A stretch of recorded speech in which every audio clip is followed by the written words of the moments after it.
കൃഷ്ണ ഗുരുവായൂരപ്പ ശംഭോ മഹാദേവ. ഞാനിന്ന് പറയുന്നത് ആലപ്പുഴ ജില്ലയിലെ പ്രശസ്തമായ, അതായത് 108 ശിവാലയങ്ങളെ പ്രശസ്തമായ ചെങ്ങന്നൂർ മഹാദേവ ക്ഷേത്രത്തിലെ ശ്രീ പാർവതി മഹാദേവ ക്ഷേത്രത്തിലെ പ്രധാനപ്പെട്ട ഐതിഹ്യങ്ങളും ചരിത്രവും രഹസ്യങ്ങളൊക്കെ ആണ് പറയാൻ ഉദ്ദേശിക്കുന്നത്. ഞാനിന്ന് അവിടെ പോയി ദർശനം കിട്ടി. അതൊരു വലിയ മഹാഭാഗ്യമായി. അപ്പോൾ അവിടെ ഞാൻ എത്തിയപ്പോൾ നിങ്ങളിലേക്കും കൂടി അതിൻ്റെ ആ പ്രാധാന്യം എത്തിക്കുക എന്നുള്ളതായിരുന്നു എൻ്റെ ലക്ഷ്യം. അതിനു വേണ്ടിയിട്ടാണ് അവിടുത്തെ വളരെ കാര്യപ്പെട്ട കാര്യങ്ങളാണുള്ളത്. ശിവപാർവതിമാർ, ശിവനും പാർവതി ദേവിയും തുല്യ പ്രാധാന്യത്തോടു കൂടിയിട്ടാണ് ഈ ക്ഷേത്രത്തിൽ ഉള്ളത്. അതേപോലെ അവിടെ പാർവതി ദേവിയുടെ തൃപ്പൂത്ത്, അതായത് ദേവിയുടെ ആർത്തവം, ആ പാർവതി ദേവി തൃപ്പൂത്താറാട്ട് ലോകപ്രശസ്തമായ ഒരു ആചാരമാണത്. അതായത് ദേവിക്ക് തൃപ്പൂത്താവുന്ന ആ ഒരു കാഴ്ച മേൽശാന്തി കാണുകയും ദേവിയുടെ നട 3 ദിവസം അടച്ചിടുകയൊക്കെ ചെയ്യുന്ന, അതായത് ആ ശരിക്കും പറഞ്ഞാൽ ഐത്തത്തിൻ്റെ കാര്യങ്ങൾ അതൊക്കെയാണ് അതിൽ ഉൾക്കൊണ്ടിട്ടുള്ളത്. അപ്പോൾ ആ കാര്യങ്ങളെ പറ്റിയിട്ടാണ് ഒരു കാര്യമുള്ളത്.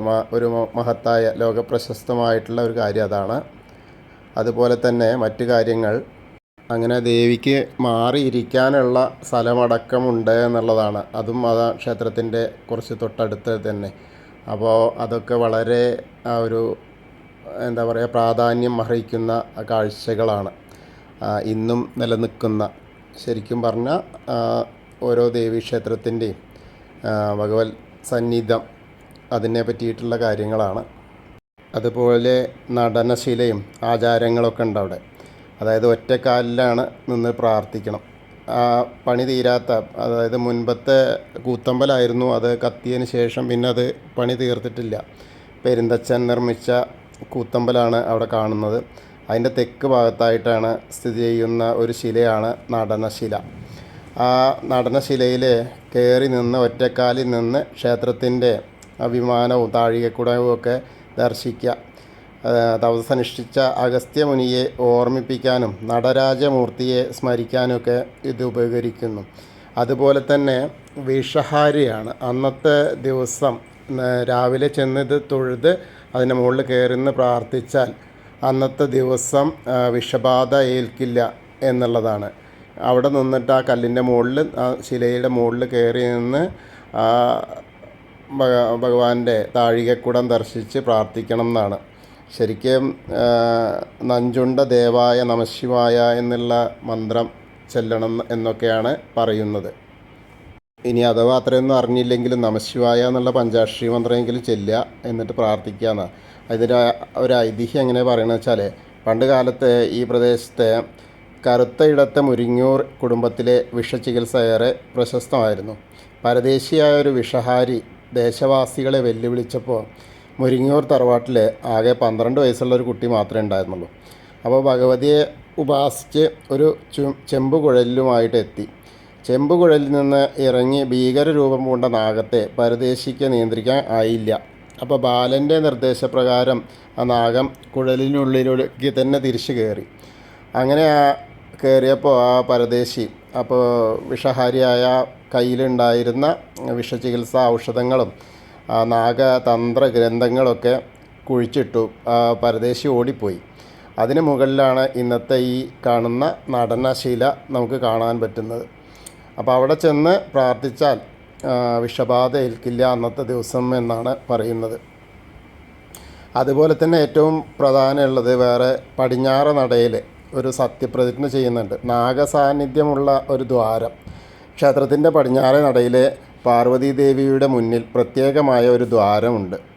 അത് കുഴലിലടച്ച നാഗത്തെ ബാലൻ ആ ദ്വാരത്തിലൂടെയാണ് കയറ്റി വിട്ടതെന്നാണ് ഐതിഹ്യം. അപ്പോൾ സത്യപരിശോധന, പണ്ട് കാലത്ത് രാജാക്കന്മാരൊക്കെ ഈ ദ്വാരത്തിൽ കൈവച്ച് ഭഗവതിയെ നോക്കി സത്യപ്രതിജ്ഞ ചെയ്യുമായിരുന്നു. കള്ളമാണ് പറയുന്നതെങ്കിൽ നാഗം വന്ന് കൊത്തുമെന്ന ഭയഭക്തിപരമായ വിശ്വാസം ഇന്നും നിലനിൽക്കുന്നുണ്ട് എന്നാണ്. ദേവിയുടെ തൃപ്പൂത്താറാട്ടാണ് ഏറ്റവും വളരെ പ്രാധാന്യമുള്ളത്. കാരണം അതിൻ്റെ ശിവപാർവതി വിവാഹ ശേഷം അഗസ്ത്യമുനിയുടെ തപസ്സിന് അനുഗ്രഹം നൽകാനായിട്ട് ഭഗവാനും ദേവിയും കൂടി ദക്ഷിണ ഭാരതത്തിൽ ചെങ്ങന്നൂർ എത്തിയെന്നും ആ സമയത്ത് ദേവി ഋതുമതിയായെന്നും ആണ് വിശ്വാസം. അപ്പോൾ അത് കാരണമാണ് ഇന്നും അതിൻ്റെ ക്ഷേത്രത്തിലെ ദേവി വിഗ്രഹത്തിലെ വസ്ത്രത്തിൽ രക്തക്കറ കാണപ്പെടുമ്പോൾ മേൽശാന്തി അത് സ്ഥിരീകരിക്കും. തുടർന്ന് 3 ദിവസത്തേക്ക് ദേവിയുടെ നട അടച്ചുകയും പിന്നെ പ്രൗഢഗംഭീരമായ തൃപ്പൂത്ത് ആറാട്ട്, അതായത് പമ്പാ നദിയിൽ നടത്തുന്നു എന്നുള്ളതാണ് ഒരു പ്രധാനപ്പെട്ട കാര്യം.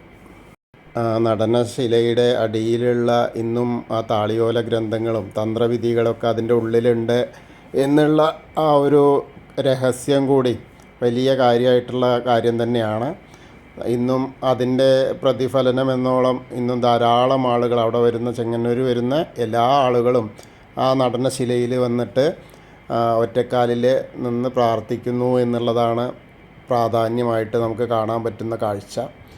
എന്തായാലും ചെങ്ങന്നൂർ ഭഗവാന്റെ, അതായത് മഹാദേവൻ്റെയും പാർവതി ദേവിയുടെയൊക്കെ അതേപോലെ വലിയൊരു നന്ദി വിഗ്രഹമുണ്ട്. അപ്പോൾ ആ നന്ദി ഭഗവാന്റെയൊക്കെ അനുഗ്രഹം നമ്മൾ ഓരോരുത്തരിലേക്കും എത്തട്ടെ, ഈ വീഡിയോ കാണുന്നവരിലേക്കൊക്കെ എന്തായാലും എത്തട്ടെ.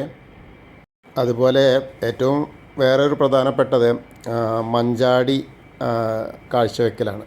അപ്പോൾ സർവ്വ ഐശ്വര്യത്തിനും ആഗ്രഹപൂർത്തീകരണത്തിനൊക്കെ ആയിട്ട് ചെയ്യുന്ന വഴിപാടാണ്. അത് ആ കൊടിമരത്തിൻ്റെ മുകളിലേക്ക് ആണ് വഴിപാട് ചെയ്യുക. നമ്മൾ തന്നെ സ്വയം അർപ്പിക്കുന്ന ഒരു കാഴ്ചയാണത്. ശരിക്കും ഈ കാണുന്ന ആ ഒരു മണ്ഡപത്തിൻ്റെ ആ സാന്നിധ്യം, അതായത് നന്ദിയുള്ള ഭാഗമാണ് പെരുന്തച്ചൻ നിർമ്മിച്ചു എന്ന് പറഞ്ഞാൽ ആ മണ്ഡപത്തിന്, കൂത്തുമാ അമ്പലത്തിന് നിഴൽ ഉണ്ടായിരുന്നില്ല എന്നാണ് പറയണത്. നിഴൽ പുറത്തേക്ക് കാണില്ലായിരുന്നു എന്ന്. അത്രമേൽ കണക്കുകൾ കൂട്ടിയിട്ടുള്ളതായിരുന്നു. പക്ഷേ നിർഭാഗ്യവശാൽ അത് കത്തിപ്പോയി. അതിനുശേഷം അങ്ങനെയൊന്നും ഉണ്ടാക്കാൻ ആർക്കും കഴിഞ്ഞിട്ടില്ല. അതൊരു പ്രത്യേകത തന്നെയാണ്.